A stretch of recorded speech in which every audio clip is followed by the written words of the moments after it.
Her her Mahadev, how are you? I hope you will be fine. तर आज बनवणार आहोत आपण साबुदाण्याची खीर.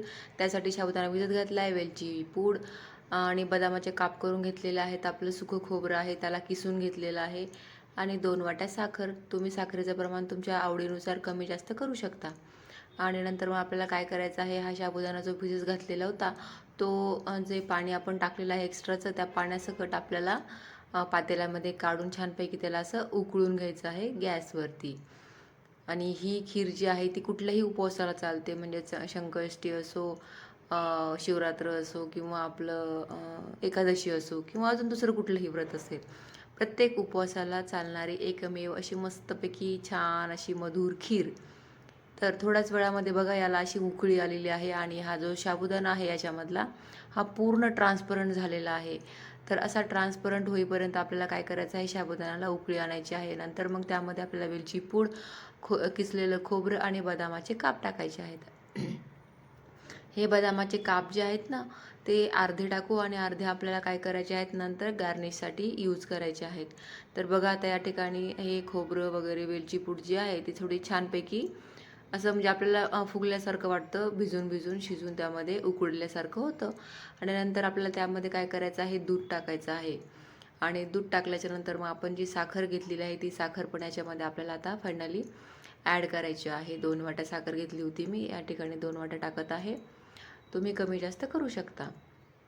आणि नंतर मग याला आता परत छानपैकी चमच्याच्या साहाय्याने मिक्स करून घ्यायचं आहे आणि परत याला आता 1-2 उकळी छानपैकी येऊ द्यायची आहे. तर ही खीर जास्त घट्ट नाही करायची, थोडीशी अशी पातळ म्हणजे मीडियम ठेवायची आहे, तर ती छान लागते प्यायला.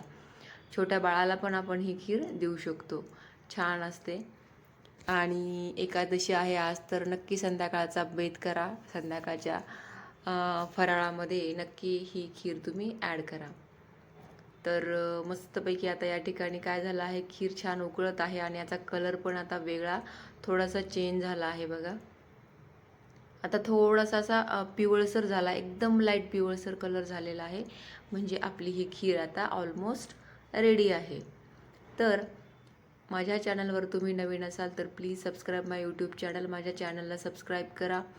तसेच बेल आयकॉनला क्लिक करून नवनवीन रेसिपीज व्हिडिओसाठीच तुम्हाला म्हणजे मी जे नवीन व्हिडिओ टाकेल ती तुम्हाला सर्वात प्रथम पाहायला मिळेल. So please subscribe my YouTube channel. आजचा व्हिडिओ कसा वाटला ते नक्की सांगा आणि आजची खीर संध्याकाळच्या फराळामध्ये नक्की करून पहा. तर आता आपण काय करूया, ही खीर आता सर्व करूया मस्तपैकी. थोडीशी कोमट कोमट गरम गरमच ही खीर छान वाटते प्यायला. तर केली तर गरम गरमच त्याला सर्व करा, छान वाटते. नंतर आपण काय करूया का, आता बाउलमध्ये काढून घेऊया आणि नंतर मग त्या ठिकाणी त्याच्यामध्ये मी फक्त बदामाचे काप घेतले आहे. तुम्ही इतरही ड्रायफ्रूट घेऊ शकता, जसं की पिस्ता असेल, बदाम, काजू असेल. आणि या ठिकाणी आपण मस्तपैकी वरून आता याला गार्निश करूया. आणि आता आपली खीर रेडी आहे. तर तुम्हाला एकादशीच्या हार्दिक शुभेच्छा आणि पुन्हा भेटूया नेक्स्ट ब्लॉगमध्ये. तोपर्यंत सर्वांना माझ्यातर्फे राधे राधे. आणि आजची ही खीर करून नक्की पहा आणि कशी झाली आहे ही मला कमेंटमध्ये नक्की सांगा. आणि परत दुसऱ्या रेसिपीसाठी नंतर भेटूया नेक्स्ट ब्लॉगमध्ये. चला तर मग भेटू नेक्स्ट ब्लॉगमध्ये. तोपर्यंत सर्वांना राधे राधे.